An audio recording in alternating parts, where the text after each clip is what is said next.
So, you can already see the first story that I wanted to talk about. No, we're not doing this one first.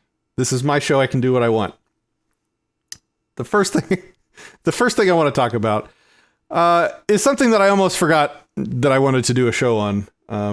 But it came up recently again in a conversation about something totally unrelated. And this was a great use case for describing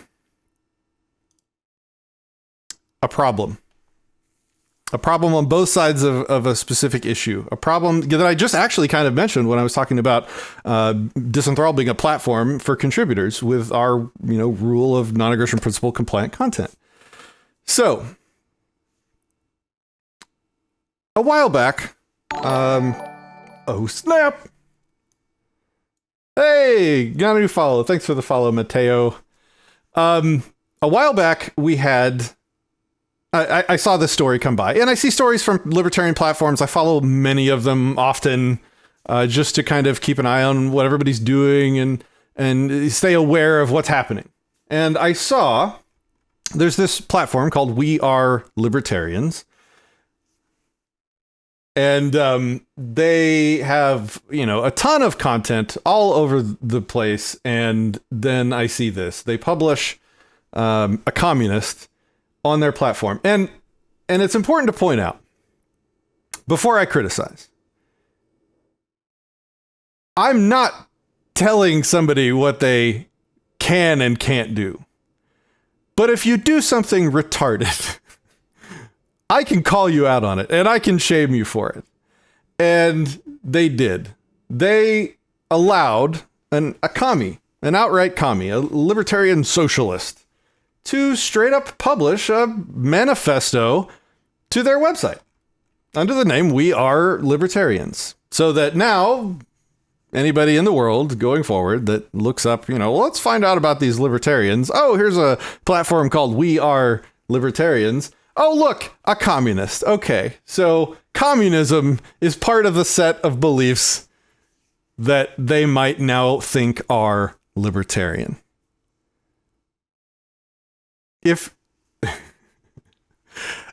And so, the extent of what I said and did, because the Libertarian Party is such a dumpster fire, that I've just come to expect this stuff. This is part and parcel. This is nothing new. This was not surprising. This was not triggering. This was just another thing in a long list of things. Like, Kokesh just put out another video, the second video I've seen on his channel, where he supports a socialist in the Libertarian Party.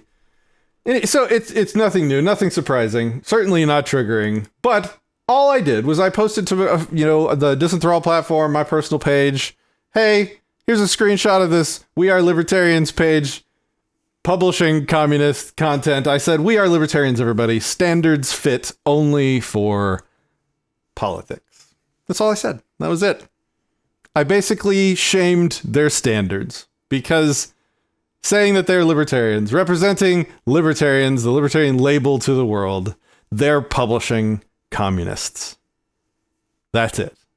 Just, hey, look at that. That's dumb. They have low standards. A little bit of shaming. That's all. No big deal. And boy,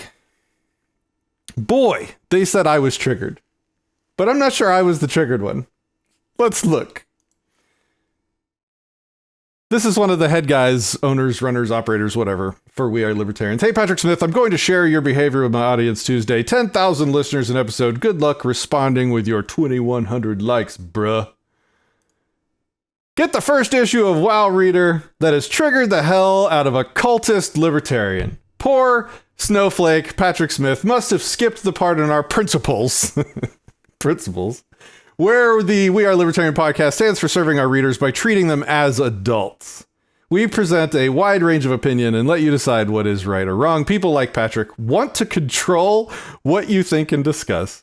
You should be aware that this thought nanny runs a media company, Disenthrall. Make sure it's not propaganda before you consume any of their content. Cultist, libertarian, snowflake, thought propagandist. I I'm the triggered one. I'm the triggered one. And he made good on his promise. In one of his follow-on podcasts, he felt the need to mention me. But in the first issue, Ryan allowed a libertarian socialist to basically write a what is a libsoc, basically. So you hear more and more about this, and so I think people don't really have an understanding of what a libertarian socialist means. And so one of principle number 6 of ours is intellectual diversity here at We Are Libertarians, and he decided to give them a platform, which one guy this Patrick guy just went off the rails about, calling us all communist. And it's so funny that in a podcast with 555 episodes in our... I called them all communists. Did you see that anywhere? I defy anyone to provide the source for that. It's just another example of the high standards over there at their publication, which was the entire beginning and end of my point of my post about their platform. They have low standards. Anyone that calls themselves libertarian, they will allow to publish any amount of sewage on their platform. Kind of dumb. Now, here's the point. This is the reason why it's worth taking time out of my day and giving them a little of my attention span to call people out when they do this stuff.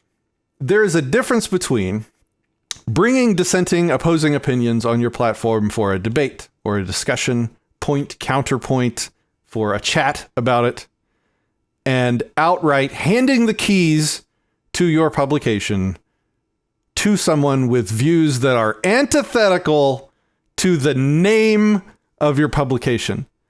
Now, it would be different if the name of the publication was like the New York Times or, you know, I don't know, whatever. The newspaper, the News Corp newspaper. Just where you're supposed to be kind of like an open book, an open door publication, allowing, you know, whatever content interests any readers on your platform. You're basically saying up front that, you know, we don't have any standards other than news. And so who knows what you're going to get here. That's not these people. These people take the name libertarian, claim the name, say that they are libertarians, and then hand the keys to their publication to a communist. Not point, counterpoint, not debate, not here's what the commies say and here's why they're wrong. Not even having an actual libertarian interview the person. Just handing him the keys. Right, whatever you want. We'll publish it under the name We Are Libertarians, and then hit our fainting couches and take time in our podcast that only has 117 views. That didn't he say like 2,000 or 10,000 or something? Anyway, that is beside the point. The point is, there's a difference between exposing your audience to ideas and handing the keys of your platform to somebody. That was the difference. That's why I pointed it out. Because if we don't point out when people misuse the libertarian label, the voluntarist label, the anarcho-capitalist label, if we don't point it out, then that's how these labels that we use lose their resolution. They become watered down and meaningless, like has happened to so many other labels everywhere all the time. You can't even really respond to much of that, just to kind of chuckle at how hard they were triggered, right? I mean, we called them out on their low standards. They felt embarrassed, as they should have felt. And that was the end of that.